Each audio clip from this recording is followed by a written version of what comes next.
అందరికీ నమస్కారం. మర్యాద పురుషోత్తముడు, సకల గుణాభిరాముడు అయిన శ్రీరాముని యొక్క షోడశ సంపత్తి అంటే 16 సద్గుణాలేంటో ఒకసారి తెలుసుకుందామా?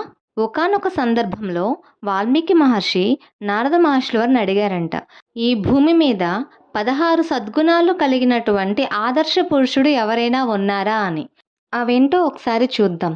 గుణవంతుడు, వీర్యవంతుడు, ధర్మం కలవాడు, కృతజ్ఞత కలవాడు, సత్యం పలికేవాడు, చరిత్రను లిఖింపగల యోధుడు, దృఢవంతుడు, సర్వప్రాణుల హితం కోరేవాడు, విద్వాంసుడు, సమర్థుడు, ఆత్మను దర్శించేవాడు, జితక్రోధ అంటే కోపాన్ని అదుపులో ఉంచుకునేవాడు, ద్యుతిమాన్ అసూయ లేనివాడు, వాస్తవాన్ని గ్రహించేవాడు, యుద్ధరంగంలో మూర్తీభవించిన వ్యక్తిత్వం కలవాడు.